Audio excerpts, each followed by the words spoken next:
morning, good afternoon, and good evening. Welcome to Luohan Academy webinar. I'm Sang-woo from Luohan Academy and will be the moderator of this talk. Today, we are honored to have Professor Fainmesser from Carleigh Business School of Johns Hopkins University. Professor Fainmesser studies how social networks and social media affect and are affected by market activities and market rules. His current work studies the pricing of network goods, the role of intermediaries in markets, the shape and evolution of trust networks, the market for online influence, and user privacy in online platforms. His works were published in top journals in economics, such as Review of Economic Studies, Journal of Economic Theory, American Economic Journal Microeconomics. In today's talk, Professor Fainmesser is going to talk about his work, Digital Privacy. The talk will last for 90 minutes.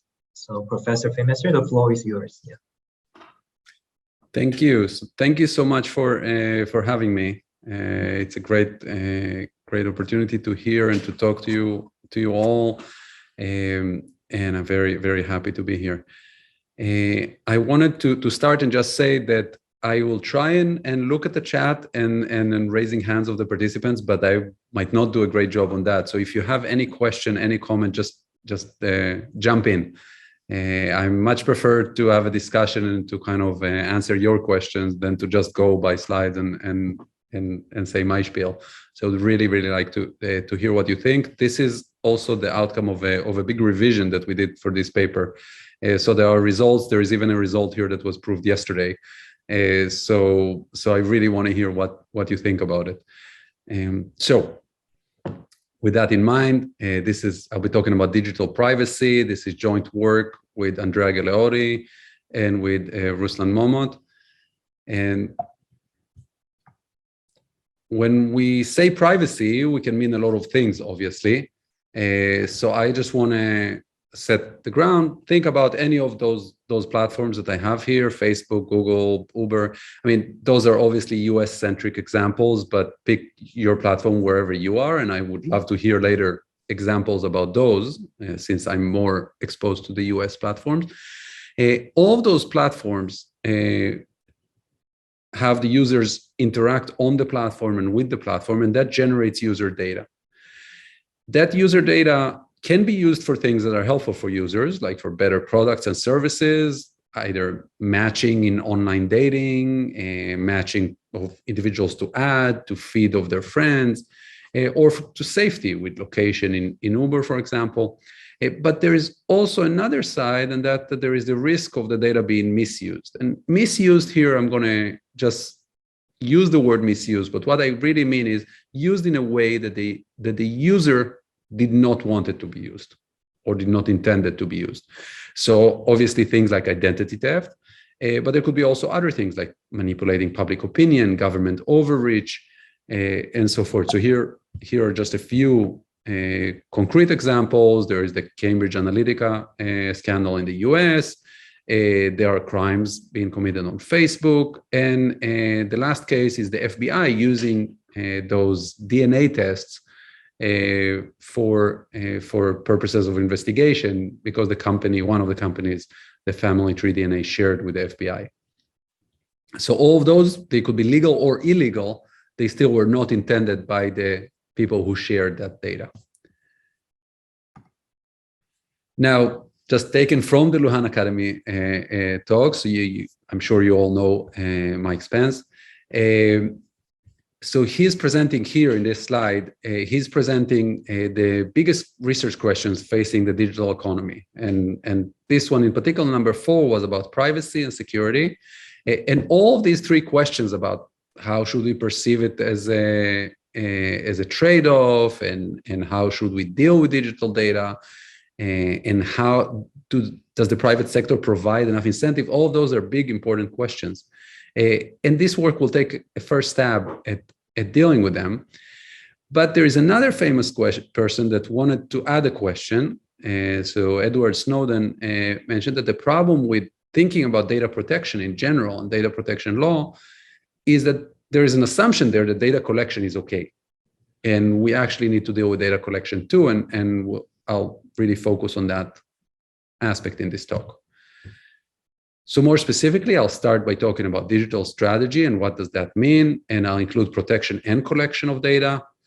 I'll also talk about businesses, not as, okay, one type of business, but there could be a range between businesses that are usage versus data driven in their revenue model. Do they make the money out of users using the service directly or out of direct capitalization of the data?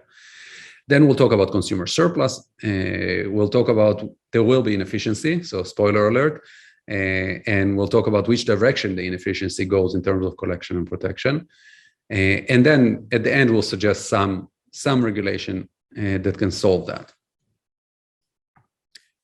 I'm going to skip the related literature part. There is a lot of good new work out there. If we have time at the end, I'll tie back to that and we'll be able to talk about that. Okay. Any questions so far? Otherwise, I'll kind of start talking about the model. Okay, so we'll have a model. We'll have three types of entities. There is the business. The business will choose how much information to collect, and the business has a lot of decisions there. So, for example, are they going to encrypt messages that users are sending? So WhatsApp in the US is encrypting the messages. That means WhatsApp as a platform cannot read the messages that I write on WhatsApp. So they're giving up data in that sense. They're deciding not to collect the text data that I'm sending. They're still collecting a lot of data, like who I texted, when I texted. There's a lot of data there, but they gave up some. Then there is the possibility of transcription. So at least until August 2019, Facebook used to transcribe calls that were done over Facebook. So they actually created more usable data. That's true that the data there was in the sound the minute they recorded it, but they kind of made the data more usable, more searchable by computers. And so in a sense, they collected more data. Then there is the decision how much to protect the data. That could be firewalls. There could be a testing and continuous work with ethical hackers and tests to find any way that this data can be hacked and protected. There could be also legal ways of protecting it. So that's one case. So for example, Apple had the big controversy that the FBI asked Apple to use a backdoor that Apple had in the system to break into a phone that the FBI wanted broken into. So that was a long legal saga, but what it ended up, apart from that particular saga that ended up with the FBI managing to hack it themselves, apart from that, what happened is that Apple eliminated that backdoor.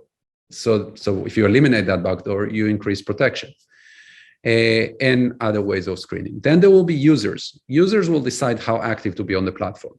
Okay, they want to enjoy the use of the platform and they'll need to decide how much they feel comfortable using it. And there will be adversaries. And adversaries here will be anyone who wants to use the data in a way that the user does not want them to. Okay, so that could be a government entity. It could be the FBI trying to hack the phone of a terrorist. The terrorist is the user in that case. I'm obviously making an extreme case here.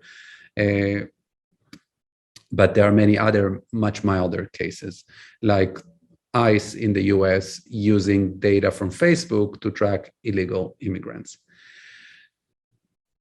And the adversaries will, yes, go ahead, Chidi. Here you are not thinking about a business could be adversary as well. I'm not going to explicitly talk about that. Okay. We can talk about interpretations of that at the end, but you're right. The business here in this particular talk, the business is not the adversary per se. You're right. It's a good question. So I'm not going to get to that until the end, and only that if there's time. So for now, the business cannot be adversary. Okay, so we have the adversaries. The adversaries will have a simple decision in this case. As you'll see, they'll just decide whether to enter or not. In terms of timeline and actions, so the business will move first, will decide their policy, their digital privacy policy or data policy, and they'll decide how much info to collect. Now, they can collect only info out of the info that was generated by users' usage. So what they'll choose here is a fraction between 0 and 1. If a certain amount of data became available through usage, how much of that they actually record and save. And they'll decide how much to invest in data protection. The users will know that. They will know the general policy of the business. They'll decide how active to be, and the adversaries will decide whether to enter or not. Formally, you will have the users and the adversaries moving simultaneously. Because both of them will be a continuum of agents, then it wouldn't matter. They can move sequentially, so that in particular doesn't matter. Now, just to get a little bit of sense of what this data collection is and how that can affect users and data, is here's an example of user profiling. So, for example, think about each user as having a specific type, either 1 or 0. The business wants to know that type in order to provide service. The adversary wants to know that type in order to take a different action that the user might not like. Activity level AI, chosen by the user, generates data that can reveal the type of the user with a certain probability. That is an increasing function of AI.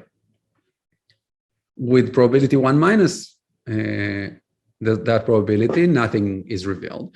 And then the business collects data on a fraction xi of the activities. Meaning now that if the users provide AI of the data, only xi of it is being saved, the probability that the type can be discovered is f of xi AI instead of AI, because some of the data cannot be used. Now let's look at the consideration, the utilities and payoffs of each of the parties. So the users have, there is a unit mass of users indexed by I. Each user has the following utility function. The first part of the utility function is fairly standard. That's the quadratic utility function that we use all the time in economics. BI is the inherent benefit that the user has from the service. Then there are network effects. They're not going to play a big role here, but many of those services have network effects. So we want to show that this works with network effect. This is quite a standard way. Just beta is the strength of network effect. AI is my own usage. And A bar is the average usage of others in the system. So if others use more, I have more benefit from using the system. If more people are on Facebook, then I have benefit for being there and interacting with them. Then the last two parts are new. One part will be the benefit from the business using users' information. And that will vary exogenously between businesses. For some businesses, I'm really happy that they're using the information because I really need them to help me get a good match. Okay, so some people say that that's the case in online dating. There are millions of people on the platforms. I'm not going to screen all those millions before I'm going on a date. So I'm really happy if the platform will help me with that, and they need data on me for that. So that will be a function of the data that is collected on me. AI is my usage, and xi is the fraction of it that is actually being used by the business. And then the last part is the expected loss from adversarial activity. Now, it's proportional to how much information there is on me. If there isn't much information on me, there's not going to be much damage if it's being revealed to adversaries. And then omega I, that's an endogenous part. That will be the adversary's demand for information, or more specifically, the expected number of adversarial actions per user. So how many times I'm expecting to be harmed by that data. And harm, remember, doesn't have to be a crime like identity theft. It can be any other usage that I don't like. And so, as I said, omega I is endogenous. That will come in the system because it's from the entry decision of adversaries. Itai. Yes. Hi, how are you? This is Li. Hi, Li. Yeah. Hi, good to see you again. I have a question here, conceptual question between the second and the third element. So it seemed to me the network effect is sort of related to the third element. So when you have more data, so also the network effect will be stronger. So I just have a kind of a feeling so these two terms somehow should have an interaction, or there's some overlap between these two terms. But here you treat them as kind of separately in an additive way. I just want you to help me a little bit to elaborate on this point. Yes, perfect. So if I understand correctly, you're asking between the term that has the beta and the network effect and the terms that come after it. Yeah, exactly. Yes. Right. So I would suspect that there are externalities and in such network effect in data, in how much, if there is more data on others, that could affect me. That's because data can be interrelated. Data on other people that have, on other male academics that are my age and live in my area, if the platform has data on their behavior, they can infer things about mine and they can give me better service. And the same way adversaries can extract more from that. So I agree, there could be an interaction there. I'm not going to talk about it today. There is some work about the interdependence of data. I think Alessandro was here in the seminar last week, I think. And he has worked, not the one he presented, but he has worked with Dirk Bergman about those externalities, and Daron Asimoglu and some co-authors have in very, very different contexts than ours. But we have, as you'll see, the effect that we're going to present is going to be independent of that. Is going to be quite strong and simple effect. And we don't want to kind of put another thing in and try and capture too many things and kind of just have a complicated picture where the main effect will still be there, but it will just kind of drown in other things. But I think you're right. I think it's important to think about the externalities in network effect and how that affects collection. I might touch on it a little bit at the end in the discussion. Right. Yeah. So I know it's not a perfect answer in the sense that I didn't really solve the problem, but fair enough. Thanks. I have a small question. So each user, you assume that each user can observe Kusai, the firm's decision. Yes. The policy of use of the firm is publicly known. Okay. The short answer and less satisfying one is that there is the terms of use and conditions. And they could look exactly what the firm, and in some countries, so for example in Europe, they could also use the GDPR and really figure out what exactly is being collected on them. So in that sense, that's the world we're operating in. And now, having said that, I am well aware that most users don't read the entire terms and condition and don't go and follow the track of their data. The result that I will,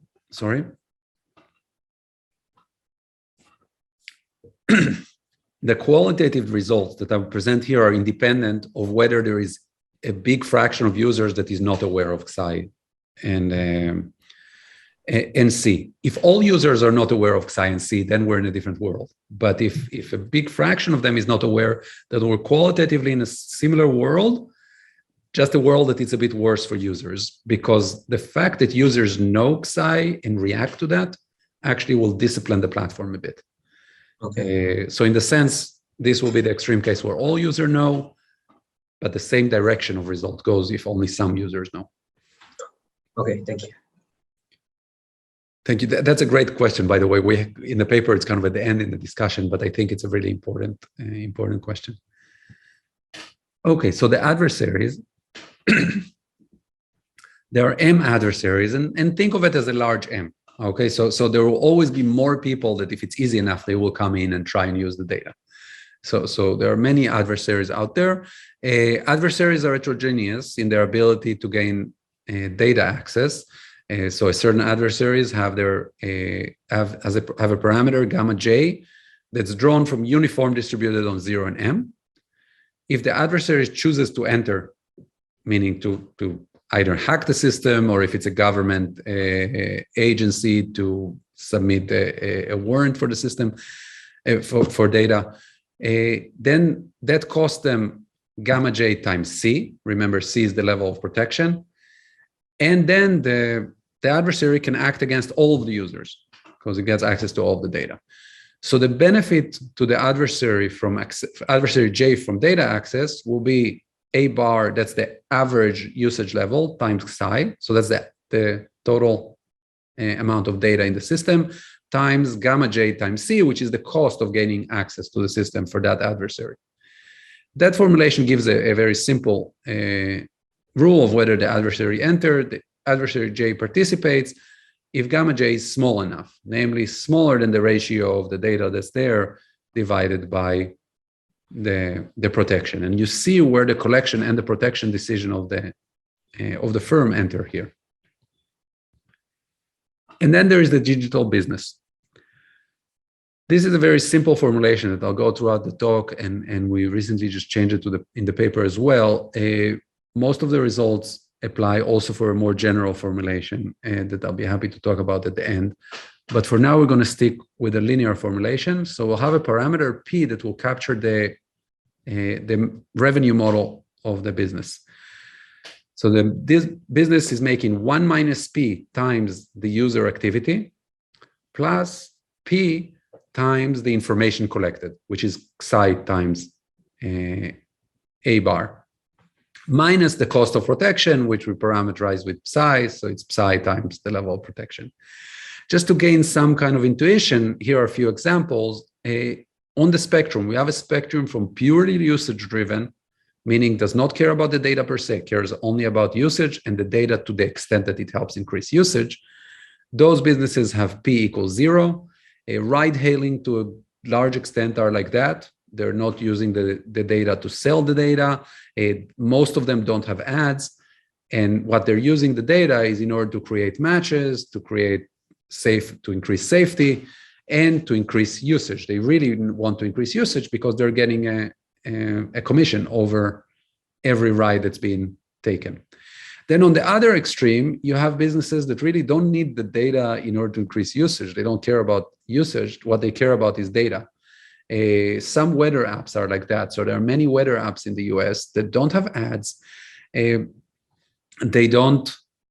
essentially don't charge you money. So they really don't care about your usage, but they collect your location, and they collect it when the app is in the background. And then they sell the location data to data aggregators. So they just care about the data. They don't even care about you logging in because it collects the data even when you're not logged in. So those are really data-driven. Now in the middle, there are all the rest. And in particular, for example, our mature social networks. So Facebook, or even other businesses that are ad-driven like Google. Those, they need the data to target ads, to charge more money from advertisers. So they do make money off the data, but they also need the users to be active, because if a user is not active, the user is not able to view an ad. So they need actually the user to be active to make money, and they need the data. So they make money out of both. And many businesses are obviously in that middle ground. Sorry. Yes. Sorry, I have a question. Because even for a usage-driven companies or activities or businesses, they still collect data. So yes. whether they sell it or not, they still collect it. So I'm wondering if both terms should add the CASI coefficient. So they still collect data. You're 100% right. The question here, the only question they have in this slide, and you will see usage-driven businesses in our results will collect data. Okay, they're going to collect data.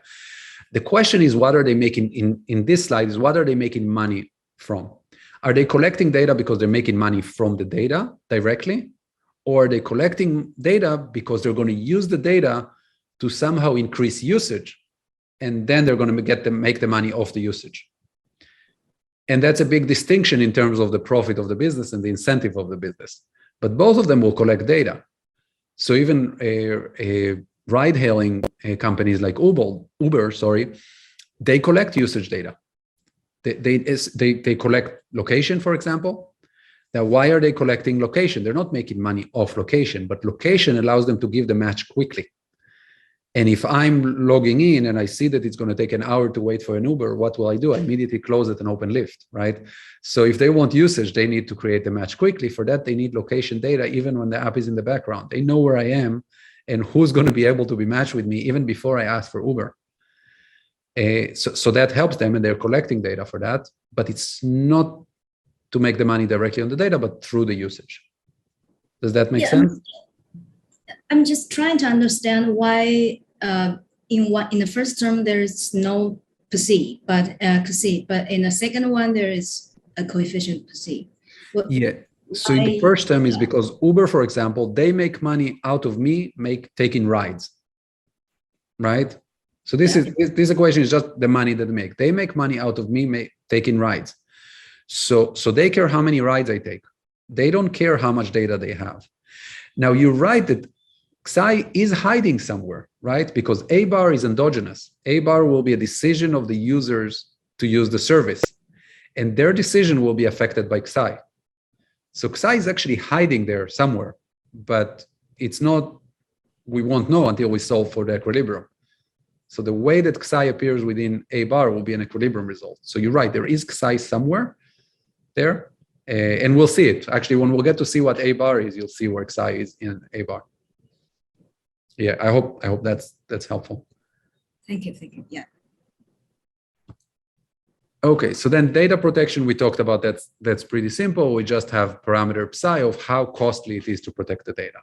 And that depends on different legal and technological environments. So we have to start, in order to know what the business will decide, we have to figure out what the users and adversaries will do given a policy by the business, given Xi and C by the business. We'll start with that. Luckily, we have there a unique equilibrium that will be very helpful when the business thinks about what to do. In equilibrium, and here's the answer to the previous question, in equilibrium, A bar is equal a certain expression that depends on the network effects, on how well the data is protected, and on how much of the data is being collected. All of those are affecting A bar. And we'll see in a second how. And then we have that adversaries' demand for information is also affected by Xi and C. Now, you don't need to remember the expression, but two things that I want to note here that will be useful. One is that omega depends on A bar. And that, Liang, that depends a little bit, that ties a little bit to your question. It's not quite the answer to your question, but it ties a bit. Omega ties to, depends on A bar, meaning adversaries want to hack more platforms that have more data overall. In that sense, there are negative network effects that if other people on that platform are sharing a lot of data, that platform becomes a bit more vulnerable, and that might affect me even if I don't share a lot of data. So that's one thing. The second thing that I just want us to remember is that in this specific formulation, consumer surplus will be proportional to the usage squared. So when we'll say certain change increases usage, it also will increase consumer surplus. Sorry, Yes. again, yeah, just is omega star the proportion of participating advisories? What is omega star? Omega star, exactly. Omega star, well, you can't do proportion because you have an infinite, well, not infinite, but a very large number of adversaries, and M, you can think of it as going to infinity. But it will be the number of participating adversaries. It's not between 0 and 1. That's what I'm saying. It could be any number. But then it seems a bit mechanical in the sense that it seems if more data is collected, more attacks or more loss of the consumers will be immediately increases. Yes, right? Well, that is correct, and I'm not sure mechanical is the word I would choose for it, but yes, it's a simple mathematical step. It's not there's nothing very complicated. It's the way we design the adversaries. We said adversaries benefit when they hack a platform that has more data. So if the platform has more data, there will be more adversaries. I mean, we're really looking at it as supply and demand in the very, very standard way. Meaning there is more data, then adversaries for the same cost, for the same hacking, if protection didn't change, are going to get more data. So more of them are coming to get it. The willingness to pay for it is higher, so more of them are willing to come in, even those that have higher costs for entering. Yes, that is true. Whether it's mechanical or equilibrium, that is choice. But I agree that it's a very standard demand and supply effect. There is nothing. This part is very, very familiar and simple. Yes. But to me, there will be a bar for the loss of privacy, right? Because if there are unlimited number of adversaries. But the total loss they can I mean, it's kind of for me. I mean, just continue. Maybe I'll figure out soon. Okay, sure. We'll take a few more steps, but if it's not settled, then ask me again and we'll figure it out. Okay.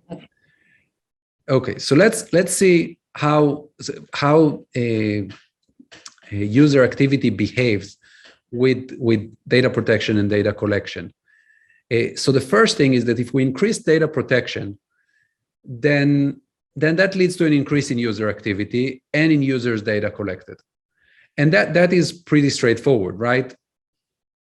Increasing data protection means I'm getting more of the positive advantages of the data that the business can give me and less adversaries, because I just raised the cost for adversaries to come in. So as a user, I want to use more. Okay, so if it increases my usage, and we didn't change XI, then it also increases data collection. So that's simple. The effect of a data collection is more subtle. If we increase data collection, XI, it leads to first an increase and then a decrease, both in user activity and in user data collected. And this effect is important as it will kind of mean a lot for the business strategy and for efficiency later on in the talk. So if you look at the graph below, you see the dotted line is the data collected, and the line that's the other line is that is that of usage.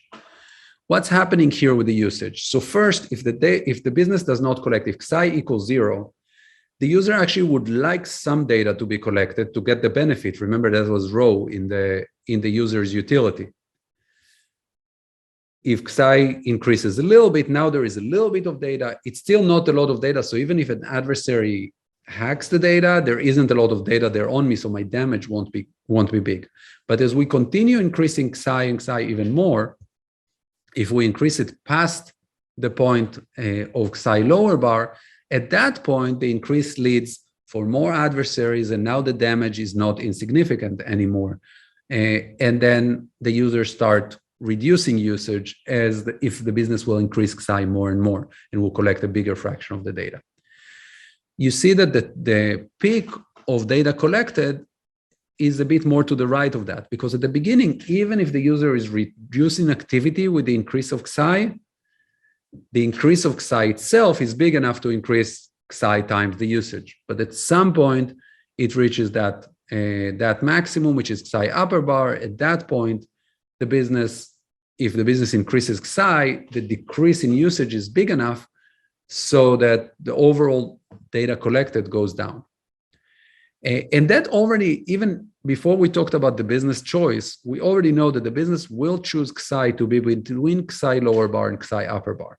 There's absolutely no reason being outside of that range, because outside of that range, you have lower usage and lower amount of data collected. So no business, no matter how usage versus data driven they are, will want to be in the place that it has less of both.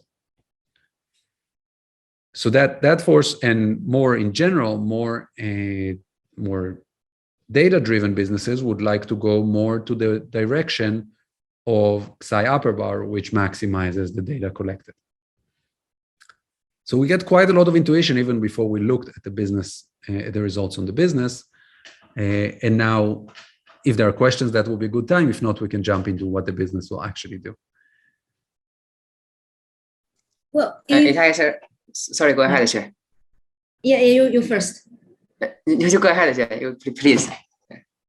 Yeah, just so if there is upper bar, it actually means there is a maximum data that can benefit the users by usage.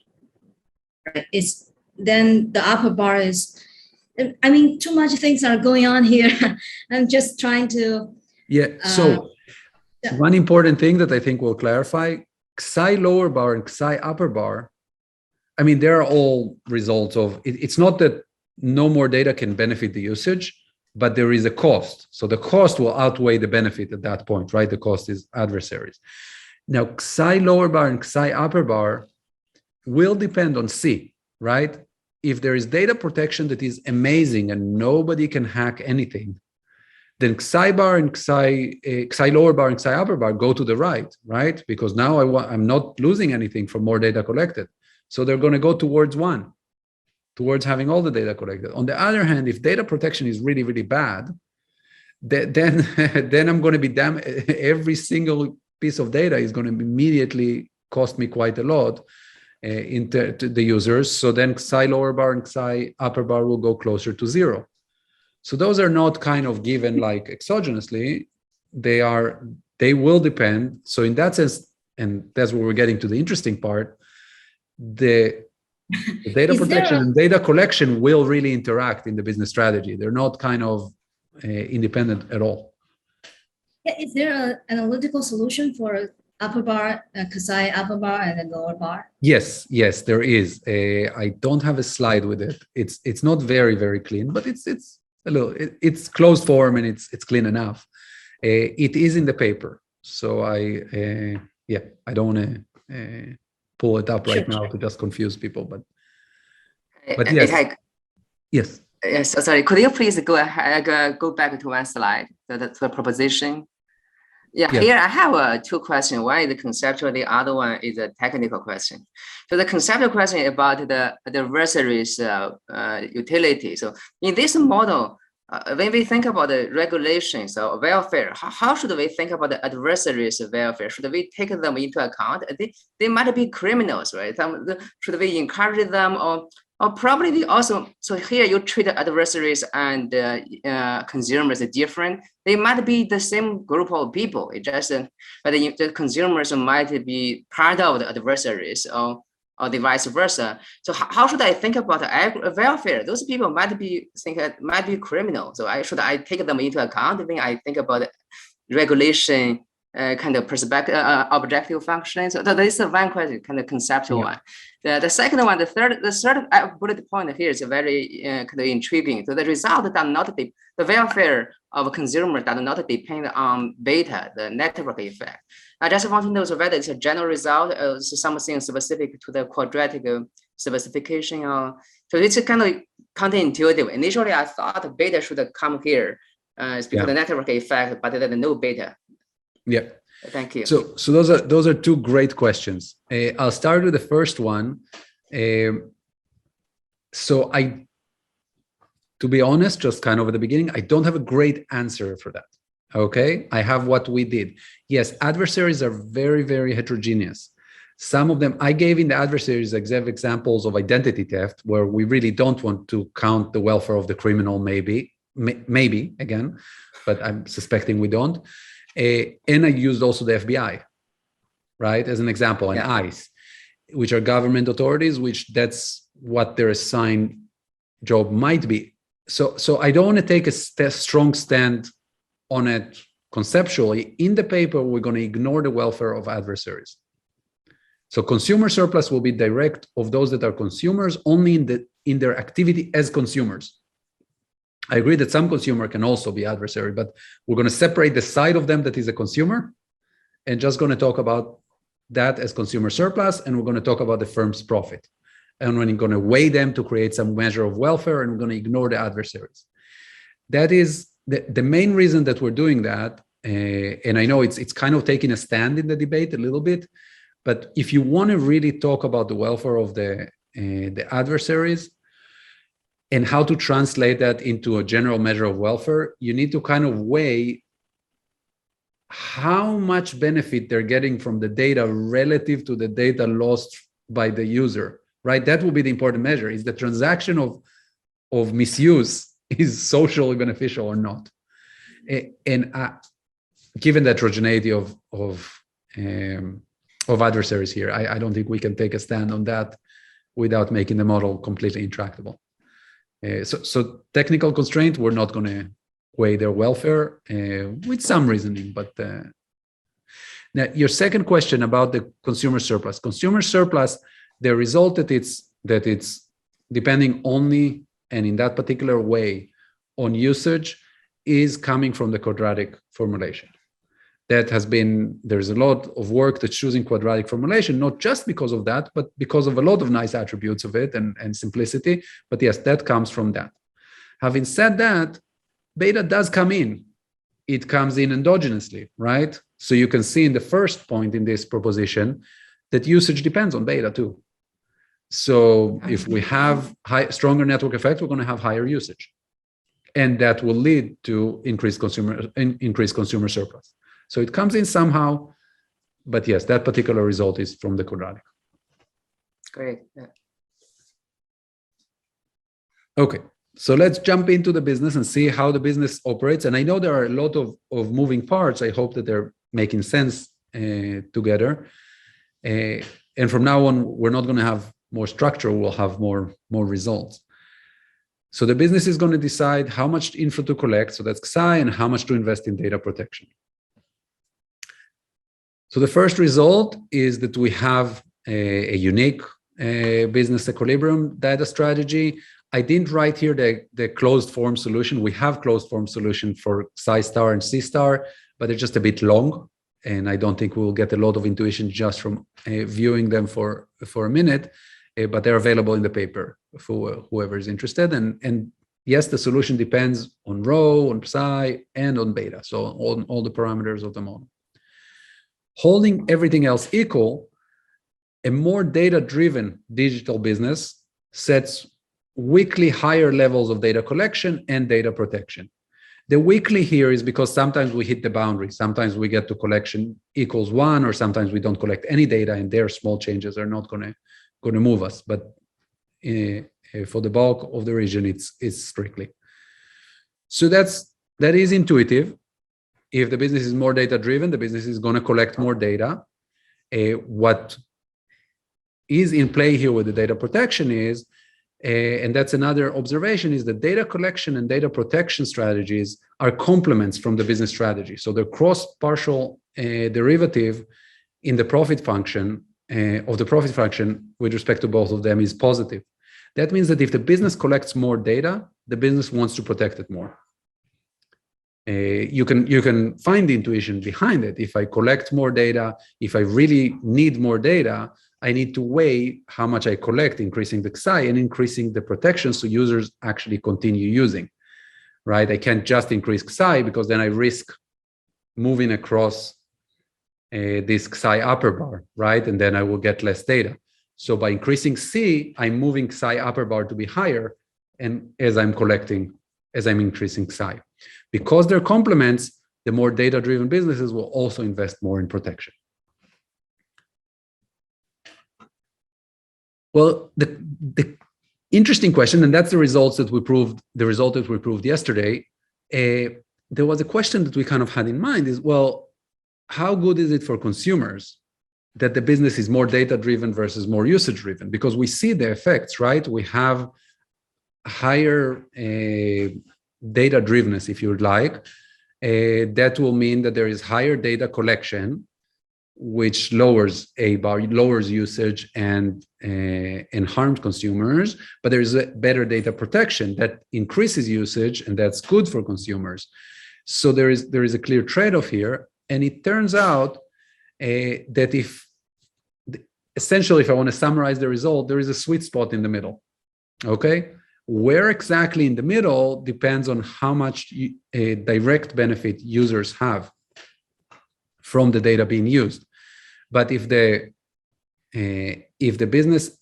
P, meaning how much data-driven the business is low, then making the business a bit more data-driven, increasing P, weekly increases consumer surplus. Otherwise, if the business is more data-driven, then actually making it more data-driven decreases consumer surplus. So we have kind of this sweet spot in the middle. Now, why does that depend on rho? Rho tells us how much user activity. Now, remember, consumer surplus is proportional to user activity squared. So we can summarize all the effects by whether activity goes up or down. Which, by the way, Liang, that will be true beyond the quadratic, the fact that usage will go in the same direction with consumer surplus, not to all functions, but to bigger families of functions. But here we can really focus just on that. When rho is small, meaning users really don't need the business or don't benefit a lot from the business using their data so much, average activity is very sensitive to changes in data collection. If the business collects more, activity drops. They didn't want the business to collect more. Okay, so what happens is then when rho is small, this threshold, the right-hand side of the expression in the proposition, is increasing in rho. When rho is small, really that sweet spot is very close to usage-driven. When rho is large, users actually want a lot of data to be collected. So then a small change is not going to really make them drop their usage. And then these thresholds go to the right, and business would like and consumers would like a business that is more data-driven. Can I ask you one conceptual question? Yes, of course.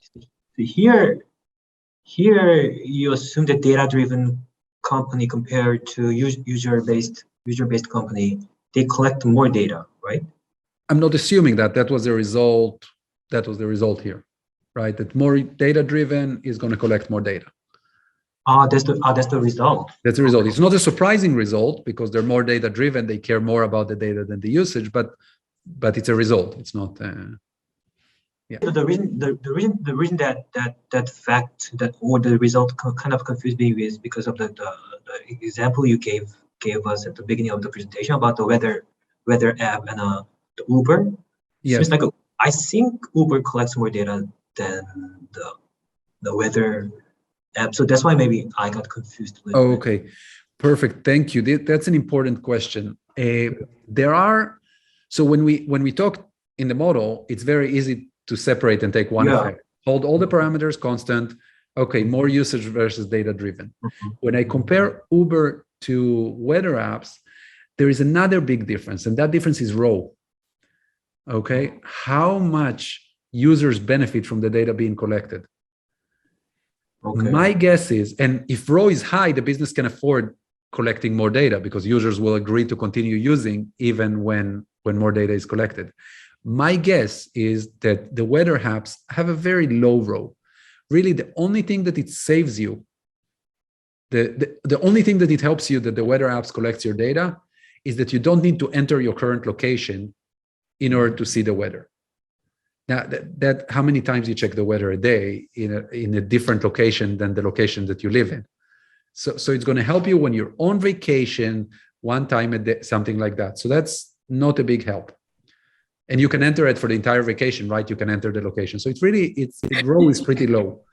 For Uber, the fact that they know your location helps you quite a lot. Try otherwise enter the location to a level that the Uber driver can find you. That's quite hard. And we know that. We had that with taxis before Uber, right? We had to describe to the taxi, when we called the taxi, I had to either give him an exact address, and if the address is a bit confusing, because sometimes the address is on one street, the entrance is on another street, right? It required a lot.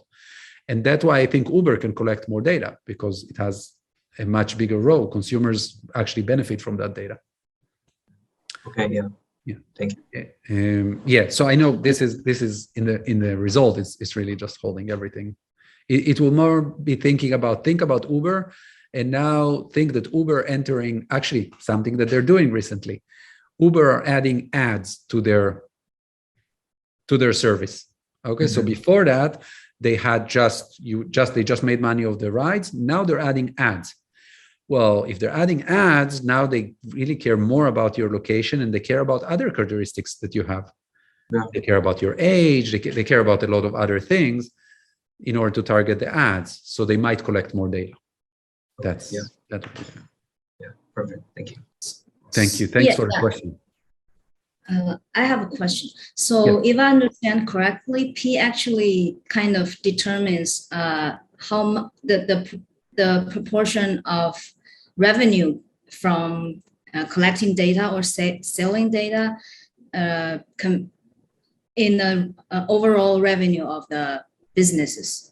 And the role determines how much benefits consumers can get from collecting data. Yep. So if I understand correctly, does this proposition say that if the business can kind of give more share more of the data value to the consumers, then collecting more data will be more preferred? Yes. So it's not written in this proposition, but it's completely correct. We could rephrase the proposition a little bit and write a proposition that will say that. Yes, if the business can increase row. So right now here we're holding row fixed, but if the business can increase row, then consumers would like the business to collect more data than they liked for the smaller row. Yes. So yeah, because I think row, yeah, as you said, row might be, a choice variable instead of an exogenous one. It most definitely is, yeah. And it will differ for different companies. Yes. Yeah, because the ability to transfer the value to consumers would be different for different companies. Yes. Different types of services allow for different ways of sharing value, and some companies can keep their service and increase row and decrease row. Some companies don't have that ability because the service they provide does not depend on data. Yes. That is, by the way, a very interesting question, and I think it's a very interesting question to add. And we just held here row fixed because we wanted focus on the decisions of what to do with the data given your product. But this is a key question in product design, and how that interacts with privacy. That's actually really interesting. So I think this model, we can talk offline, but I think this model can give you a lot of results about row once you endogenize row, because it's already here. Okay, thank you. Thank you for that. Yeah, well, good for us to look at that. Okay, so now we want to talk about welfare a little bit. And we already talked about welfare a little bit in the comparison of consumer surplus. But now we want to,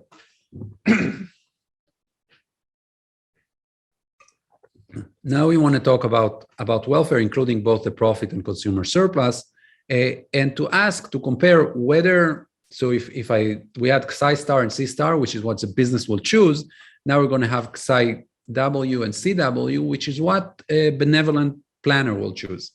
Okay, so suppose we have this benevolent planner and he's going to choose data collection and data protection that maximizes overall welfare. He's going to weigh between the consumer surplus and the profit. So there will be alpha weight on consumer surplus and 1 minus alpha on profit. And that alpha actually is different between different regulatory authorities in different countries. So they can choose that. And the question is, well, if before we decide on regulation, is the business under collecting, over collecting, under protecting, over protecting? What's happening here? Well, if we had only one instrument, the answer will be simple. And we have that result in the paper. If data protection was something that was fixed exogenously from the outside, then businesses will generally over collect relative to the planner.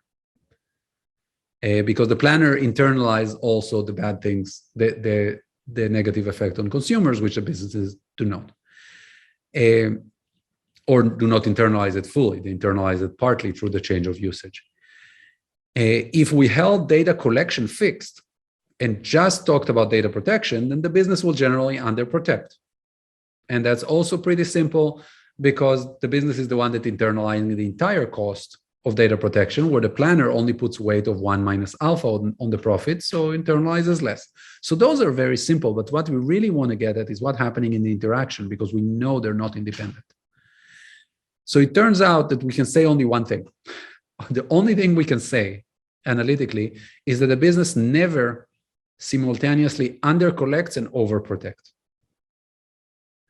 That's the only direction that doesn't happen. All the other directions actually happen, depending on the parameters of the model. I'll talk a little bit more of that, but we can have that the business over-collect and over-protect.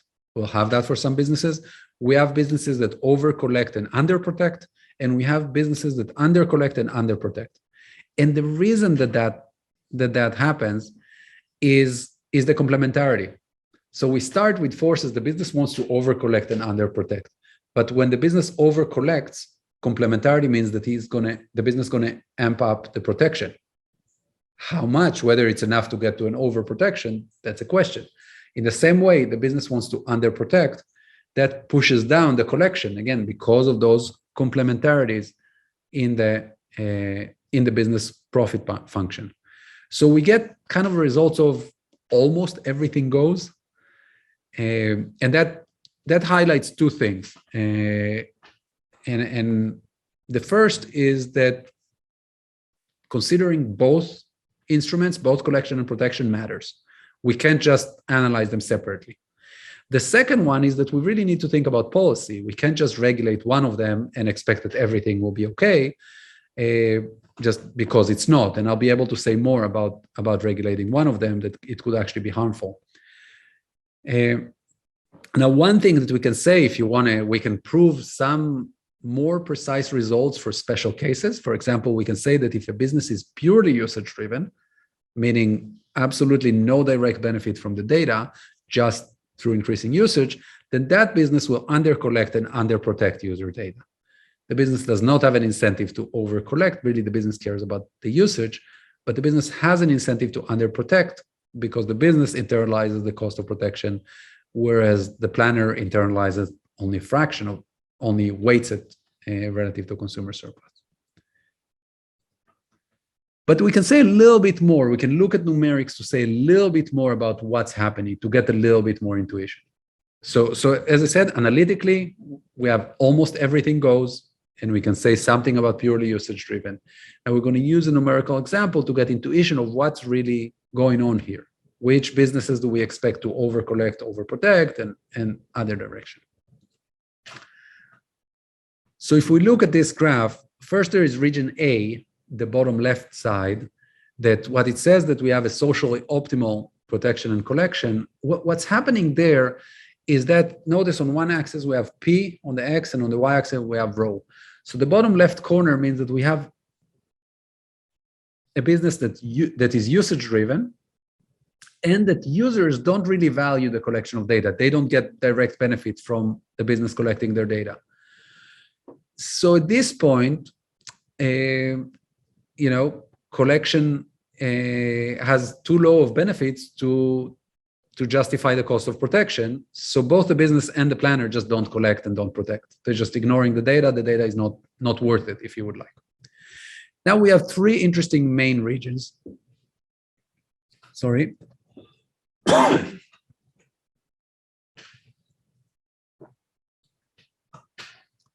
Three interesting main region, B, C, and D. Apologize. In region B, we have, which is the upper left corner, we have a usage-driven business, and the users have high value for the data collection.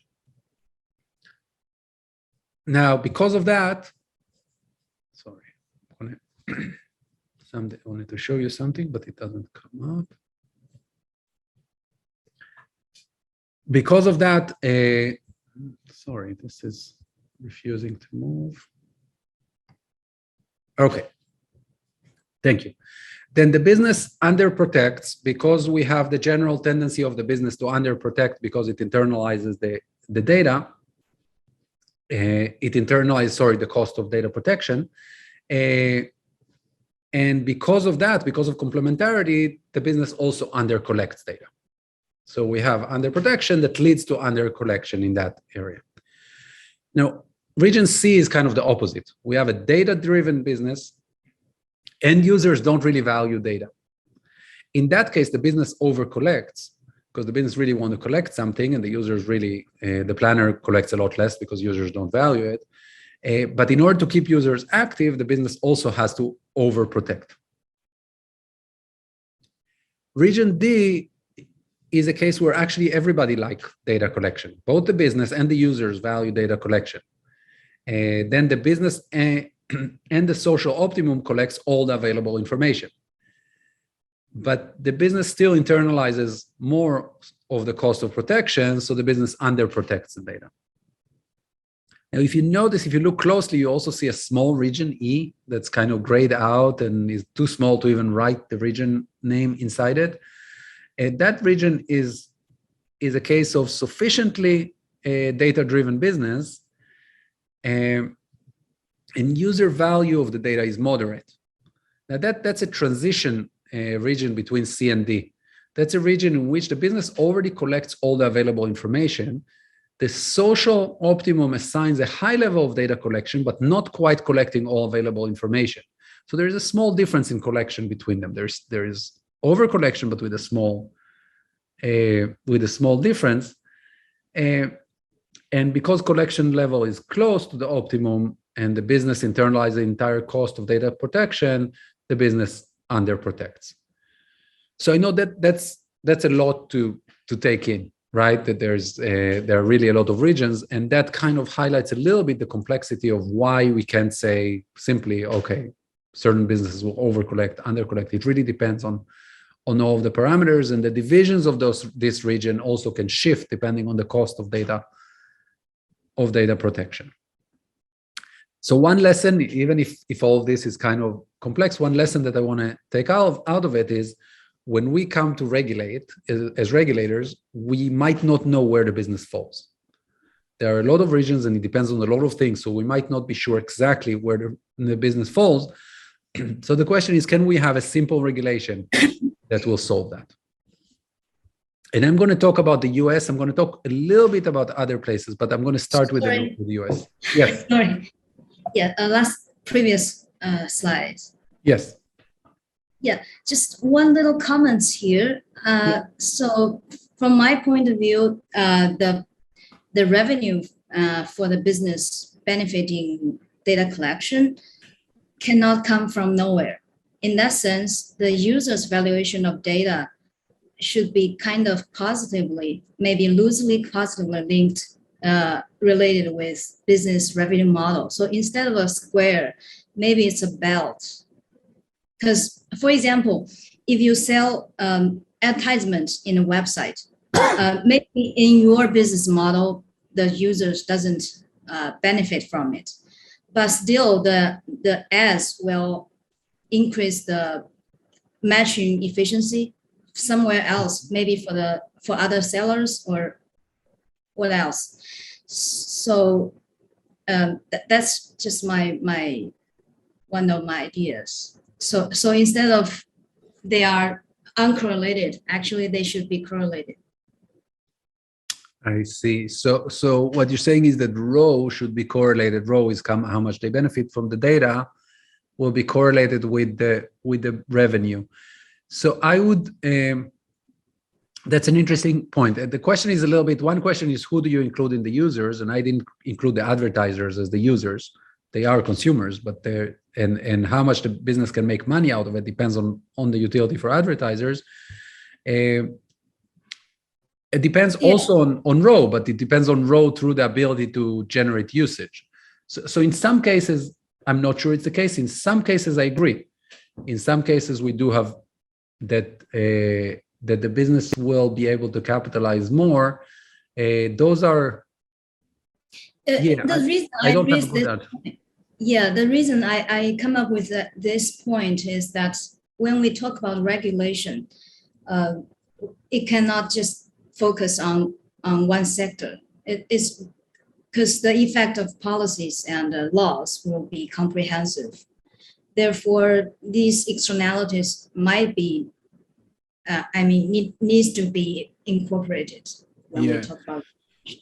So and I understand where you're coming from. So one, I will argue that there is something that's correlated. I don't think it's actually the row, but there is something that's correlated in terms of somebody needs to be able to benefit from the data for the business to be able to capitalize on that, right? Yeah.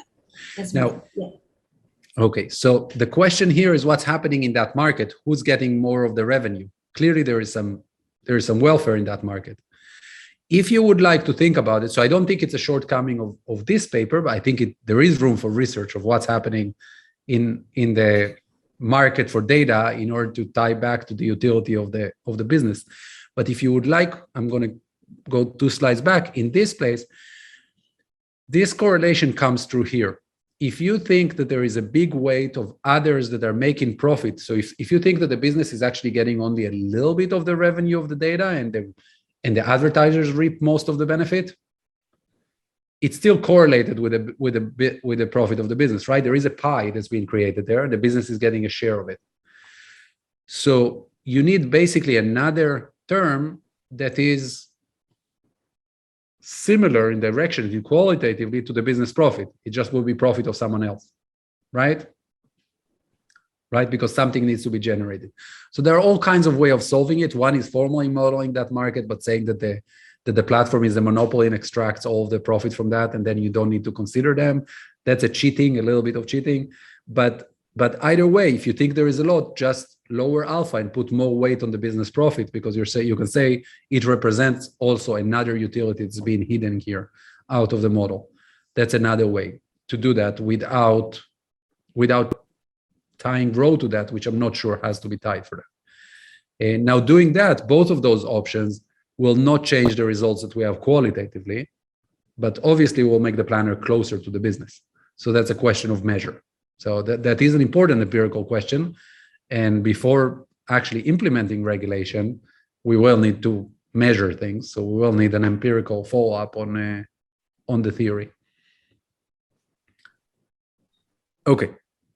So I hope that helps a little bit in that direction. And I want to talk a little bit about regulation in the US, about what's happening. So right now in the US, the FTC has a mandate to enforce a minimum level of data protection.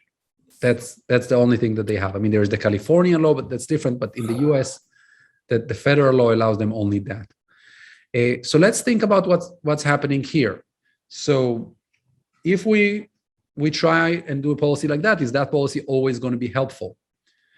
Well, it turns out that the answer is no. So we can say that there exists some C hat that's above the equilibrium C, the equilibrium level of data protection, that if the policy will be to put a C minimum that is somewhere between the equilibrium level and C hat, consumer surplus level will decrease. Now, it's not always going to decrease. Sometimes it's going to increase. It's going to decrease if and only if the business is moderately data-driven. So those businesses that are in the middle, if we just regulate them with a minimum level of protection, we take the risk of actually decreasing consumer surplus. Now, regulation that restricts the business clearly also reduces profit because it constrains the optimization of the business. So that means that will actually decrease overall welfare. Regulation of that kind, of just putting minimum level of data protection. Now, just for an intuition, think about the three ways that the business can be deviating from the social optimum. If the business undercollects and underprotects, then it's clear that increasing C minimum above C star is positive, right? We're increasing protection. We have, because of complementarities, that will push also collection up. Both of them were too low, so that's helping. If we have a business that overprotects and well, we have a typo here, overcollect and overprotects, then there's no effect. I'm increasing the minimum level of protection, but the business is already above the level of protection anyway, so there's no problem. If I increase it above their current protection level, then I'm going to have a negative effect, right? I'm going to have that I just increased, they're already overprotecting and overcollecting. I'm going to increase protection that will increase collection, and we're even in a more overcollection, overprotection. And then there are the businesses that overcollect and underprotect. There could be negative or positive effect, right? Because if I increase the protection, that's positive, but it's also going to lead to an increase in collection, which is negative, and it can go either way. So what I want to take from this result is not that minimum level of data protection is bad per se. It could be bad or it could be good. It's just it's not guaranteed to push us in the right direction, okay? Because we're considering both instruments, we're actually having a dilemma here, and we cannot just use and regulate one of them. We need to regulate both of them. So what we suggest, and this is only one of several policies that could work there, the main key observation is that we have to regulate both protection and collection. Separately, we cannot do that. Here is one suggestion, and as I said, it's one among many other possibilities that we can think of. is to combine that minimum level of data protection that they already have in the US with one of two options. One is liability fine that's proportional to damages from adversarial activities. So if we know how to measure damages to users, we can just make the business internalize that in terms of fines whenever a breach happens. That might be hard to do sometimes. So another option, which is also not easy, but perhaps a little bit easier, is a data collection tax that's proportional to the amount of information collected. So a business wants to collect more information, the business needs to be taxed on that. Note here, I'm not suggesting to tax the number of bytes that are collected. Okay, that's not the hardware, the storage space that matters. What matters is the information that is collected, meaning the increased ability to target. Now that one is harder to measure, but computer scientists are working on different measures for that. Some measures using entropy. I think I suspect that right now those are the best measures that we have for that particular case. And then there are some insights from differential privacy that we can get. So a lot more thinking needs to get into the how, but some form of tax on information collected, combined with a minimum level of data protection, could get us to the social optimum. I have a small question. Yes. So in the second point, when you talk about the amount of information, is not the value of information, it's actually the amount of information. Well, how to measure amount? Yeah. That is a question, right? Because amount of data, you can, then that's why it's written here, information and not data. Amount of data, I can just storage space and I collected that's the amount of data. But we know that if we do that, that's going to buy us a lot of things. That's going to change. Some data is very useful and can be stored very easily, yeah. Right? Social security numbers in the US, very easy to store a small string of numbers, but it gives you a lot of information. Okay. And some data like photos takes a lot of space and, well, I don't know how much data it gives, how much information it gives you, could be a lot or a little. So we don't want to bias which information is being collected. What we want to is kind of make it a little bit costly. So we will need to find a way of converting that data into what information it represents, into a measure of information. It's not an easy problem, but firms are working on it because they're trying to convert data into information. And computer scientists are working on it on both ends, both with firms to try and extract more information from data, and on the other side to have an ability to measure data, how much information is contained, right? There could be a lot of storage, a lot of data stored that is meaningless. We don't care about that. That's not going to harm consumers or help in that sense.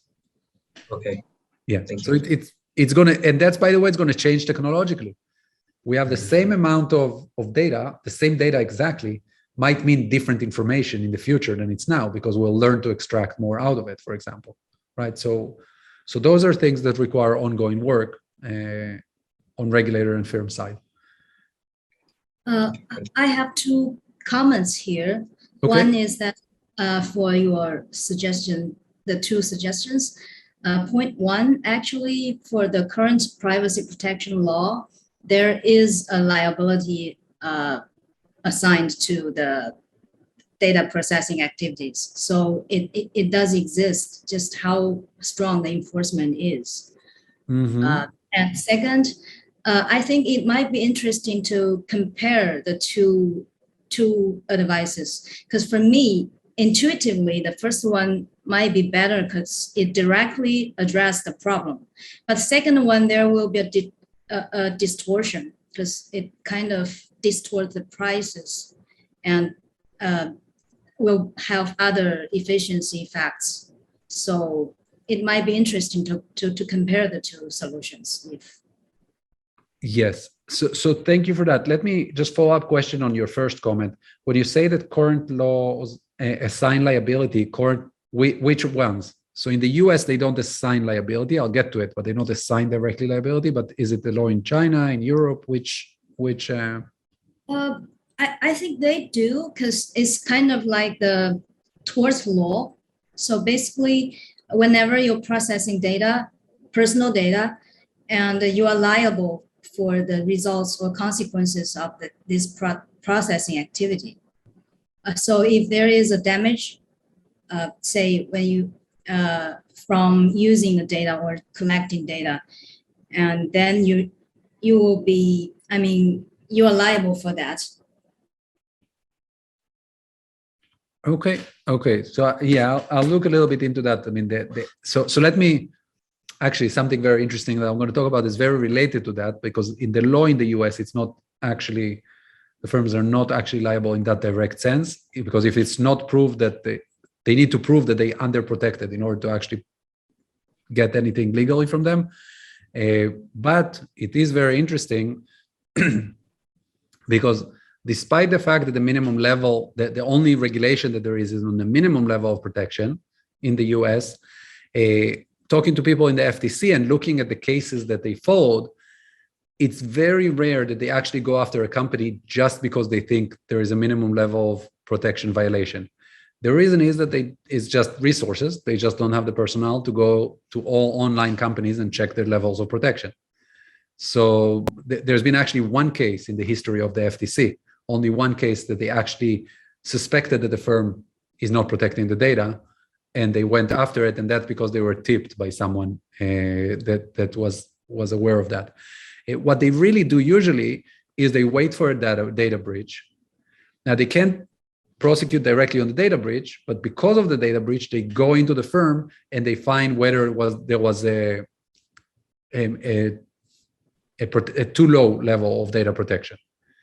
Now, once they start the investigation, nobody likes the investigation to carry on. The FTC doesn't want to put the work into it, and the companies don't. It's not good. It's not good PR for the company. So usually during the investigation, they just reach an agreement and the company pays a fine. So it ends up being a little bit like liability fine. It means if you have a data breach, then the FTC are going to sit on you until you agree to pay something. And that's what happened actually with Facebook. Facebook paid, I think it's now 3 years ago, paid a $5 billion fine during the FTC investigation. It was never, it was submitted to court, but there was no, it didn't get to any, it wasn't resolved in court. It was just resolved by Facebook saying, okay, take here, is 5 billion okay? And make it go away. So it was the liability fine, if you would like. But it's kind of hard to believe that the problem with that method, even though it sounds like it's very similar to liability fine, it's very hard to calibrate that kind of method. It's not systematic. It's you get to a negotiation and it starts being a bit ad hoc. So if we go with liability, it might be good to formalize that. But as I mentioned, these are only 2 suggestions of policies. There are other policies as long as they engage both with data protection and with liability. And sorry, both with data protection and with data collection. Okay, so there are a lot of questions that you guys already brought up, and from those kind of broader implication and discussion that you guys already brought up, we already talked about awareness of users about the data policy. That was a good point. I want to touch a little bit about just the generality of the model, even within the current structure. I've been focusing on an example of user profiling. So more usage create more data over time. There are alternative ways of thinking about data and privacy. So in some cases, the usage itself is not collected necessarily during the usage, but in registration, I have to put a lot of data. We talked about Uber. To register to Uber, I need to put a credit card in, right? So there are certain things that I need to put in at the registration, and my decision is whether to adopt or not the service. So the model could be transferred to that formulation. XIDR will be the amount of information that is required in order to register, and AI will be 0 or 1, join or not join. And we get qualitatively, but not just qualitatively, actually most of the math just goes through directly with no change, apart from the definition that at the beginning. So that's one. Maybe one more interesting point from that discussion, from those discussion point, is talking about integration. There's been a lot of vertical integration, both the big 5 in the US and others. There's been a lot of integration between digital companies that are not necessarily either competing with each other or even complementary, immediately seeing as complementary in service, but really purchases by Facebook has been purchasing a lot of companies, and Google has been purchasing, and they've been purchasing companies that are not always providing a service that seems related or competes with them. Those do have implications when it comes to privacy and data, because each one of those services collects data separately. And once you merge the data, you changed the ability to the ability of firms to use the data and potentially the consideration in data collection. And what we find is one simple distinction.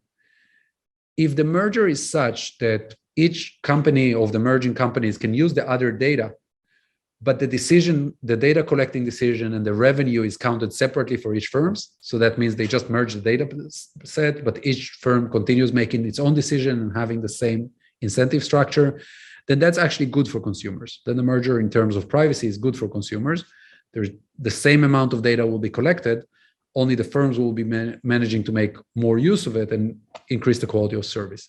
Where the problem arises is when the merger is beyond that, meaning that the companies coordinate their data collection, the merging companies, or merge they kind of merge the profit units. So now I benefit if the profit of the sister company rises. In that case, that will increase data collection, because now I'm internalizing the effect of data collection on my profit as well as on the other company. That will increase data collection, and that could potentially harm consumer surplus. So when we think about vertical integration, we really need to think about the details of the integration, not just whether there was a merger or not. And here I'm putting aside the other effects of mergers. That's why it's vertical integration. Think about companies that are unrelated otherwise, and the merger only affects the data. The other points I'm going to, since we're kind of towards the end of the time, when I want to leave time for questions, I'm going to skip them. And we're going to have a new version of the paper coming out soon, and all of those points are discussed there more thoroughly. So just to wrap up, we talked about the data strategy, how important it is to consider both data protection and collection, and the meaning kind of of the revenue model of the business in the business decisions, the impact it has on the business decision to protect and collect data. In terms of consumer surplus, we found that in general, the best for consumers is kind of a hybrid revenue model that has some usage-drivenness and some data-drivenness, and which one it is depends on how much benefit from data consumers have. If they have higher benefits from data, they would prefer more data-driven. If they have lower benefits from the data themselves, they prefer more usage-driven. And I take very much the comment that how much consumers benefit from the data could be endogenous, so that if the firm wants to be more usage-driven, maybe they also want more data-driven, maybe they want to make sure that consumers will have high benefits from that data that they collect. Maybe that could inform which data they collect as well. In terms of direction of inefficiency, we saw that it can be almost anything in terms of over-collection and over-protection versus under and under. But there is an effective regulation that combines regulating protection and regulating collection. So one option is minimum protection level combined with either data collection tax or liability fine, but you can think of other regulations that achieve the same effect. So thank you very much. And if there are questions, I think I still have a few minutes for questions and would love to answer.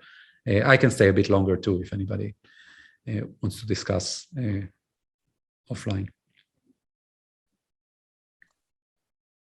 Hi, Ethan. Can I have one question?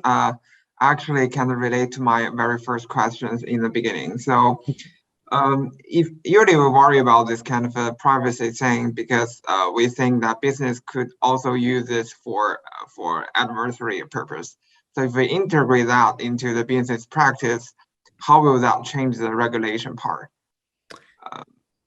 I think that's an important question and a tough question. If the business itself is going to use the data directly, not using even, so we're not even talking about weather apps that sell the data aggregators, and the data aggregators doing something bad. If we think that the business itself is doing something bad, we do have a problem there, right? Because if the business does not have the incentives to keep the data safe and to use it in line, then we really have a problem there.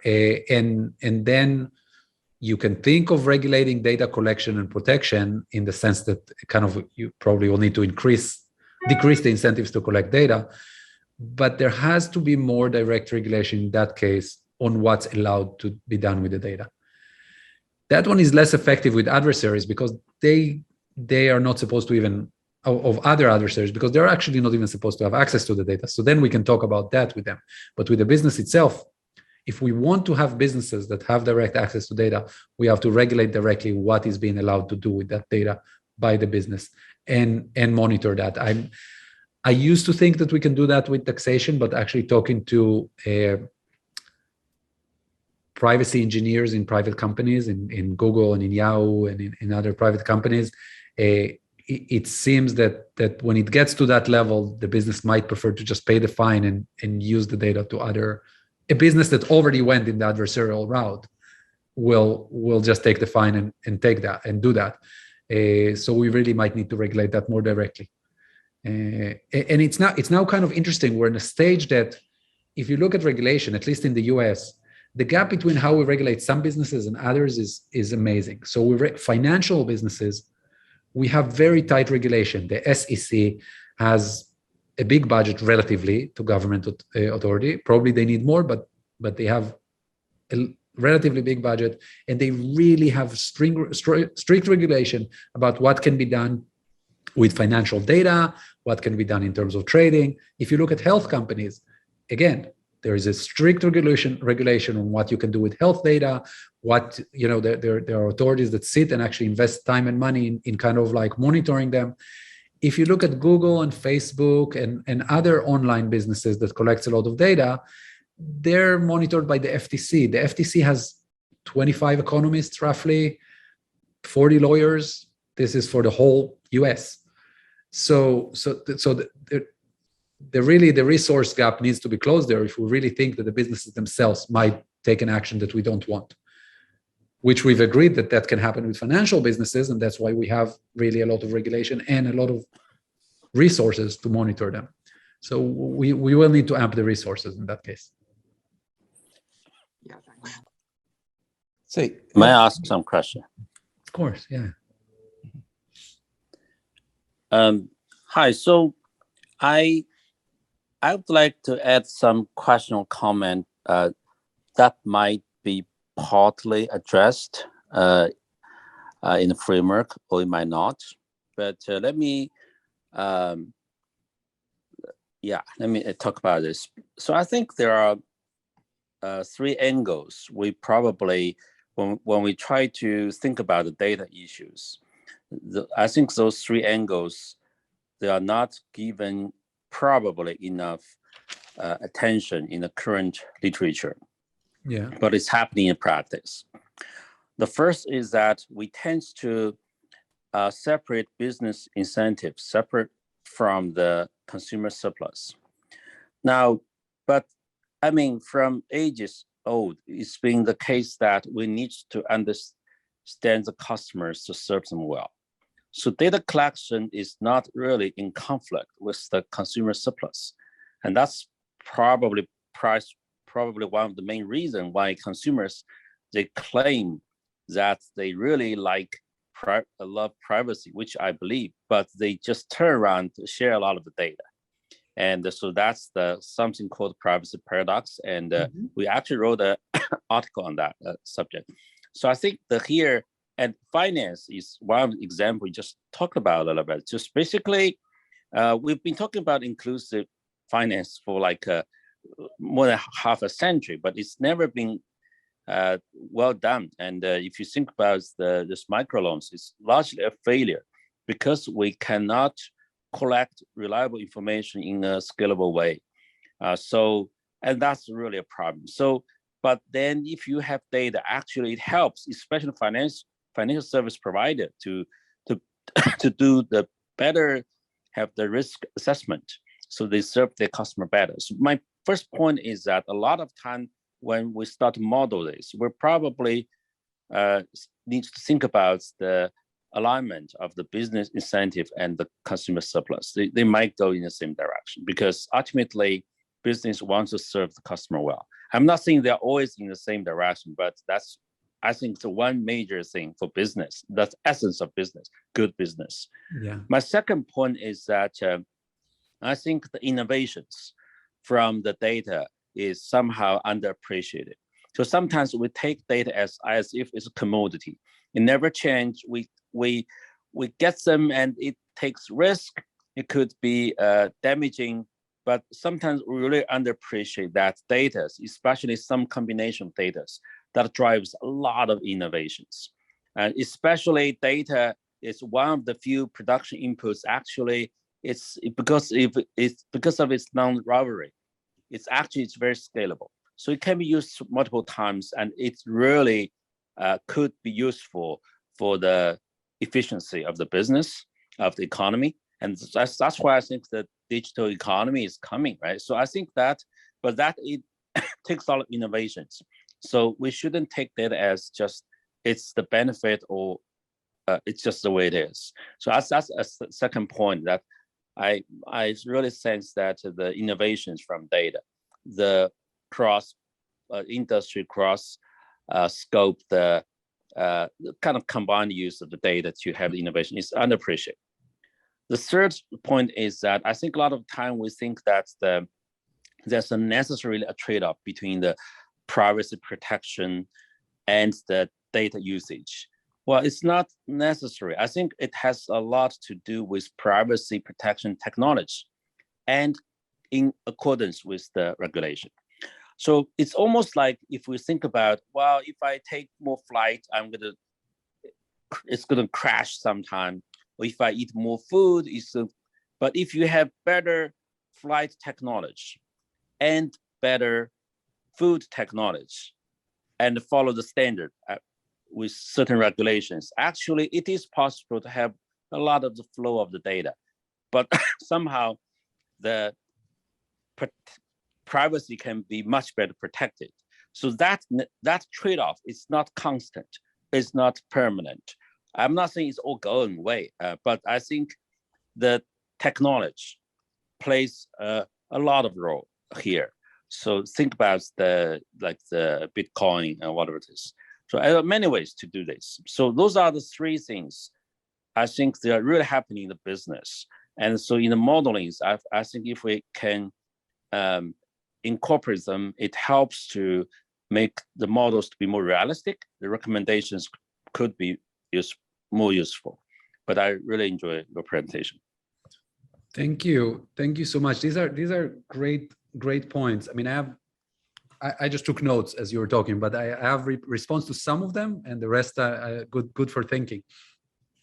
So the first one about the fact that the business and the consumers might have aligned preferences.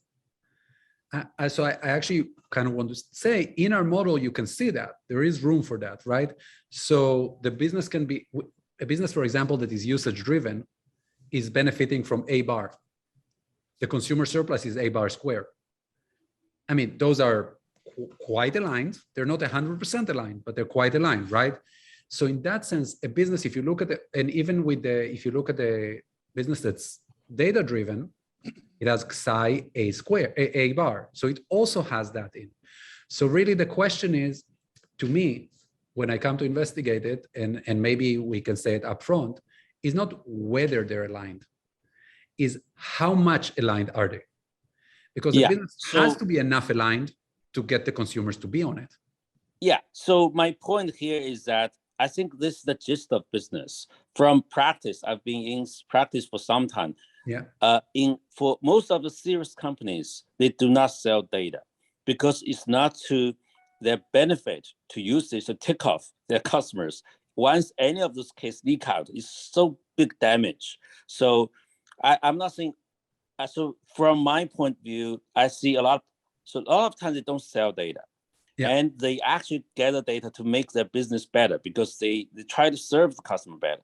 So that is, my point here is that this could be better emphasized. It's a major part, but I agree that it has externalities. Sometimes they're not responsible as much. So it's going to hurt the consumers. I get it. It's really a measure. So the question is there cannot be a business without consumers. So it has to be something. That's the biggest weight should be. Then we should fix the problem of the privacy issues.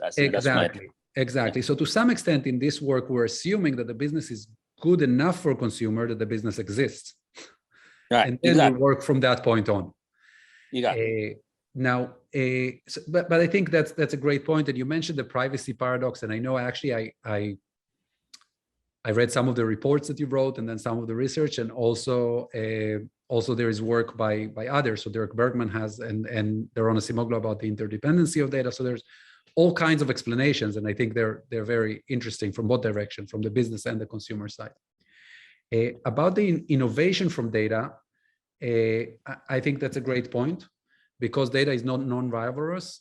Essentially, what if I try and take from your comment, I'm taking there are other stockholders or stakeholders that are not the users or the business. A lot of other things can happen because that data exists, because it starts the ball on innovation, and other businesses will benefit, growth will benefit, all kinds of other things. While this is obviously not modeled here, and I can cheat in and put it exogenously and say there is an extra benefit, but that will not really give us the directions, right? So there is some work I know that started about data and growth because of the non-rivalrous. I agree, super interesting, and putting them together is obviously interesting. And then the dependence on technology, the fact that, well, it could be trade-off, but it doesn't have to be a trade-off. I think that's completely true. And that one you can see in our model. So there was this parameter that I didn't emphasize so much, psi. So to give protection C, it cost the business psi C. As you're improving, so when you don't have technology, that's infinite because you can't protect anything. When you have very good technology, that starts getting low, and it starts becoming relatively cheap to protect the data. I mean, we have, if you go even before Bitcoins, right, we have encryption. The encryption that some company use on text, it's very cheap to do encryption today. 80 years ago, wasn't so cheap, right? End-to-end encryption. So yes, the reduction of psi, that seems to be everybody win. If we're able to generate more data protection technology, then it will still leave the trade-offs, but the overall benefit will increase. So yes, and the trade-off will become weaker because, well, data will be super protected. We'll still have the problem that somebody raised before. What if the business is the adversary? I don't, again, as I said, that's beyond the scope of my work, but we definitely need to make sure businesses are not adversaries. Thank you, but thank you so much for those comments. That is really, really great. Yeah, I think time is already passed, so maybe if the speaker allows, maybe we can have one more question from the audience. I'm totally fine to stay, but I also totally understand that people need to leave because time is off. So if whoever wants to ask a question wants to stay and ask me, that's fine. It's up to you guys. Yeah. I have one question. I'm not sure whether Thomas had a question because I see Thomas also unmuted. So if you, okay, so I have a question. So overall, I think you have a great framework. It's very nice, very elegant. So I think probably it had already captured the first order effect. I have a question about the modeling. If you think about how you model data amount in the model, now it's a parameter C or CASI. It's kind of more like an intensive modeling. But if you think about the reality, I think that your modeling is more like think about Amazon. I have done a lot of history transaction. So it only recorded probably my past 6 months, something more like a data observations. So after 6 months, all my data lost, not kept in Amazon. So in your model, I think that CASI parameter model that situation very well. But if it's more like intensive, but if you think about the extensive or scope, you think about what type of data I will record. Is what my age or my credit card information, all this kind of information. It's not easy to translate that parameter CASI to this scope, that extensive scenario. I think if you think about the features, which features I want to record, it's not like this intensive modeling, this cosine. It's somehow I think somehow it's missing in this framework. It's your framework, your modeling is more like a amount. It's more like a number of data observations, data of transactions. So it's more like intensive. So that's my feeling. I think probability already captured the first order effect. It's more like the monotonic relation. But if I want to think about the policy implications, how to regulate this, how to think about this, think about the implementation side, it's a little bit difficult to connect to other scenarios. Yes. Yeah. So yes, the first answer is completely yes. It's very difficult to translate. So when you have one type of data and it's just more or less, okay, that's easy. But when you have multiple types of data, it's very, very hard problem to translate that into a one-dimensional number that says more or less. And that's the problem, is that it's very hard to regulate all the types of data, just because even categorizing them is a pain. So you can't regulate them separately. So there is a lot of work being done in computer science in trying to kind of take that multidimensionality in types of data and then squeeze it and to say how informative is that. Give me a number. Yes, it's a tough problem. I think there is room for collaboration between machine learning people, computer science people, and economics in that area. I love that you say that. I think that too, and I started talking with people, some computer scientists at Stanford, exactly about that, because I think we can talk about what regulation is needed, but if we don't know how to implement that, we will be stuck. So we have to pass that hurdle. Yes. And if you're interested in that, I'm also happy to talk about it kind of more. Great, yes. Let's touch base later. Yes, after the talk. Yeah. I just wanted to ask, have you looked at the potential for the development of private tort liability litigation based perhaps on precedents that the FTC economists and lawyers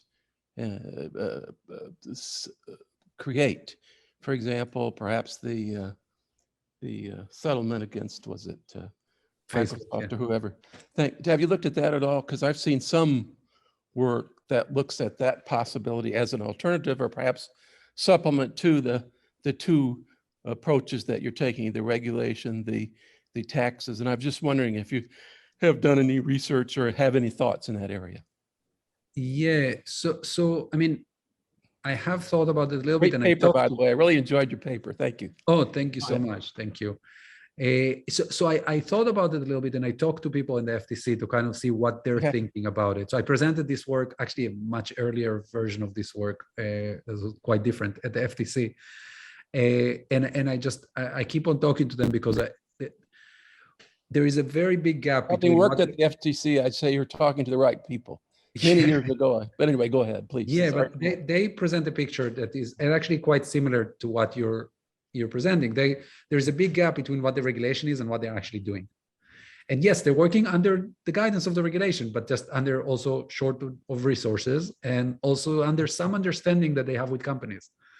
So yes, the precedent matters. It matters legally, that's for sure. Thank you. But it also matters because companies know what to expect. When they come to a company, the company knows to expect that there needs to be a fine. and if there won't be a fine, it will go to court, and that will cost the company anyway. So yes, the precedent there really matters. The question is, how can you calibrate the precedent? Because it depends on negotiation. So that's always a question. And they need the resources, as you say, to create the precedent. And there's a question as to whether they're anywhere near close to the resources that they need to do an effective job. Oh, right? they're really, really. So when I said 25 economists, it's not just on the digital economy. It's on everything. Exactly. So they just don't have the resource. And one problem that happens there in terms of precedent is that most companies know that if they're small enough, they can do anything. Exactly. So perhaps they need many more resources, right? For sure. There's thank you.